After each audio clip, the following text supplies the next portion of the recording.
Story 1. I think a subtle benefit is that your conversations tend to last longer.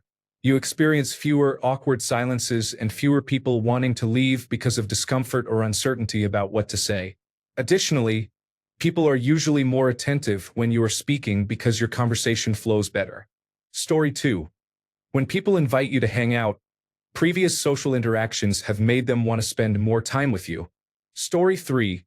One of the biggest signs for me has been feeling more comfortable in social situations. I have noticed that I am able to start and sustain conversations more easily, even with people I do not know well. I also feel more confident reading social cues and adjusting my behavior accordingly, such as knowing when to speak up or when to give someone space. Another big change is that I am better at managing awkward silences and do not let them stress me out as much. It is definitely a gradual process, but seeing these small improvements makes me feel like I am on the right track. Story 4. People keep coming back to you to talk. The conversation flows naturally, and you don't feel like you are working to keep it going. Their body language is open and receptive. You will inevitably sometimes say something a little foolish, but those things won't keep you up at night because of your confidence. If people start confiding in you personal and sensitive information and details, then you have gained their trust, which is a sure sign of effective social skills. Story 5. You had a normal conversation where things did not go weird, and you did not even notice until afterwards. Story 6. You do not actively get nervous when you are around people. Eventually, you look forward to meeting new people and having them meet you. That is it. Supermaster Elite level is when people choose not to seek you out or hang out with you, and you do not mind. Story 7. Being a better listener. I am an extroverted talker, but I have learned to let others speak and genuinely listen instead of thinking about what I am going to say next. Story 8. I love to see all the progress you have made in the comments. Very wholesome. I think if you find yourself actively listening more than preparing to respond, it demonstrates a massive improvement as well. Story 9. I used to be incredibly antisocial and only really talked to my close friends. If I was talking with someone about something, it was limited. However, I started doing speech and drama classes around 3 years ago, and I have noticed a massive change. I am still pretty shy, but a lot less than I used to be. Story 10. It depends on what you define as social skills, but I define it as being able to accomplish things. Resolve conflict, make money, make friends, take advantage of people, hurt people, lie to people, or whatever you want to do through socializing. Many people, ironically those without social skills, like to try to show off as if they are very socially skilled, but that does not actually mean one is a better person. Also, you can be socially skilled in some ways and totally deficient in others. For example, a person who is very popular but has no close friends, a celebrity who has terrible social anxiety in regular settings, or a person who manages to have sex with many people but comes off as unpleasant to others. Story 11. I have attention deficit hyperactivity disorder and have been on medication for a little over 1.5 years now. I cannot tell if it is just the medication or if I have also become more mature with age, but I have noticed that I have not experienced the feeling of "why did I say that?" I am so embarrassed and just want to disappear in quite some time. Story 12. When you start talking at the same volume no matter who you are speaking to, it changes the interaction. At the beginning of this year, I used to speak more quietly or in shorter sentences to people I did not know well. Now, when I speak to a new person, I automatically talk the same way I do with people I have known for years, and it makes the experience much better. Story 13. I don't think my social skills have improved.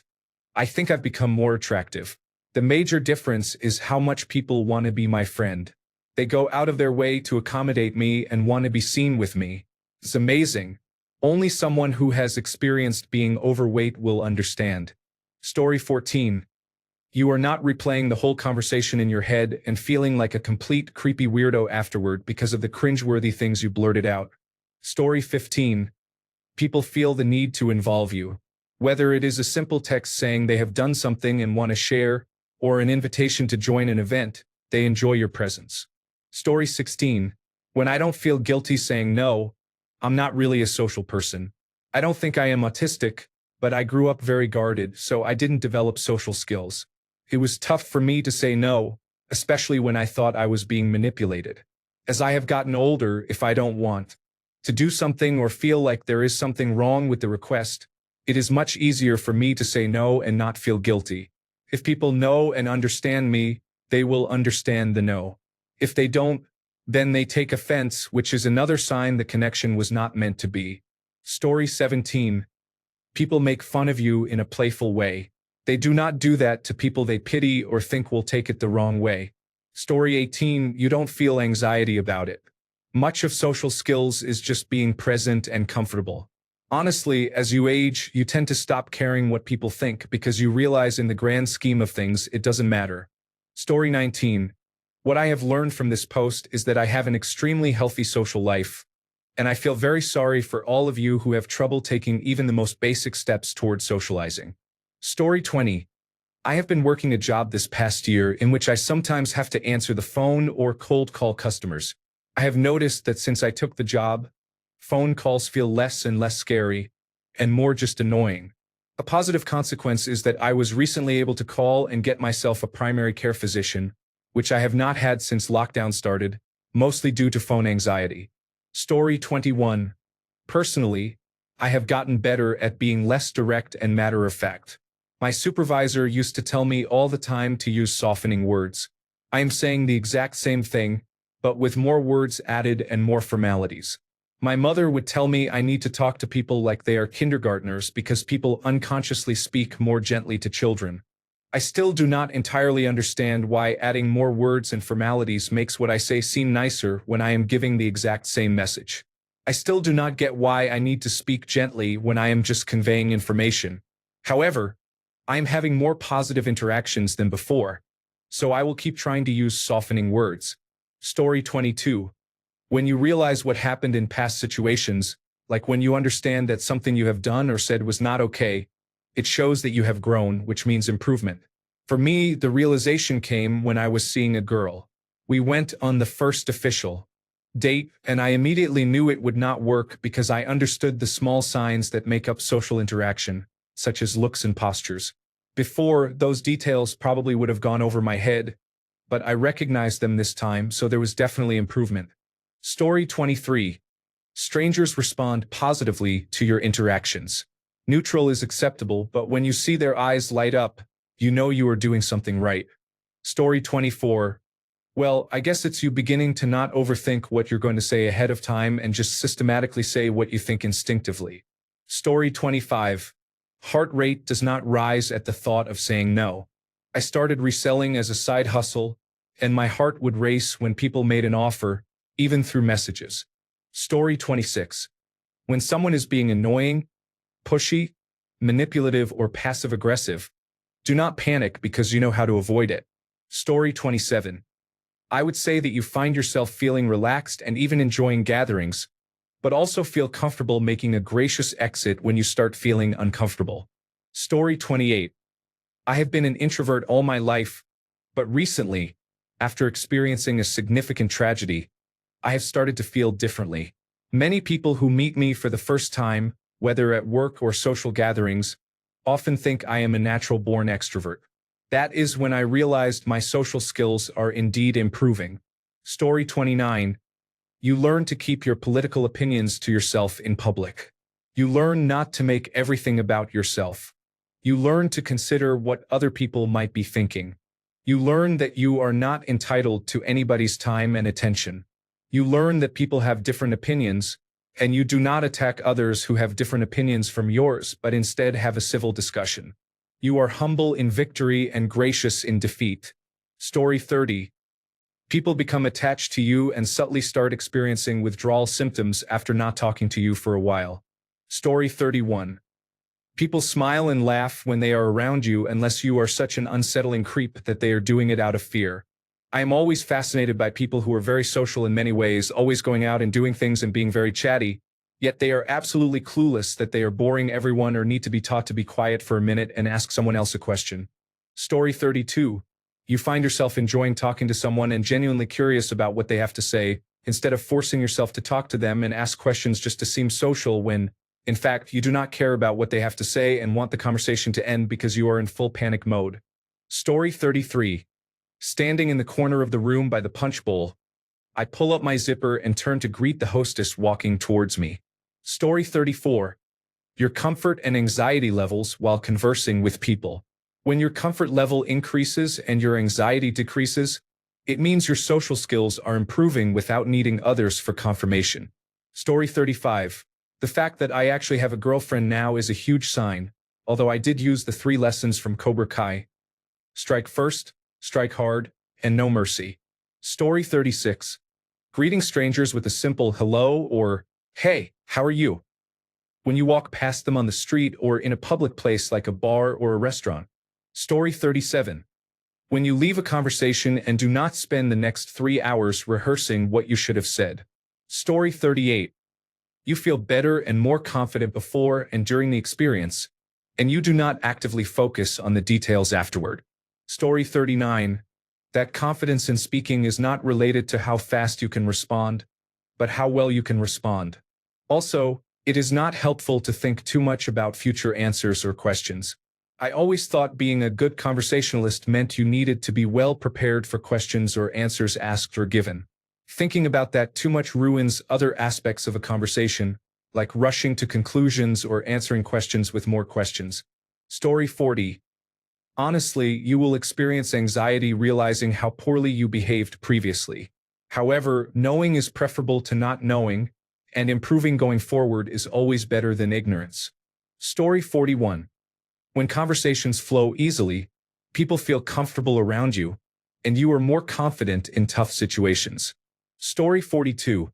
Some signs might include struggling to maintain eye contact, feeling anxious or unsure of how to keep a conversation going, frequently misunderstanding jokes or social cues, and noticing that people often avoid deeper conversations with you. Over time, becoming aware of these patterns and practicing small talk, active listening, and empathy can help improve your social skills. Story 43. One sign I have noticed is that the passing of time appears much faster, such as a 30-minute session feeling like only several minutes. I am still working on my skills day by day, but this was the most prominent thing I observed. Story 44.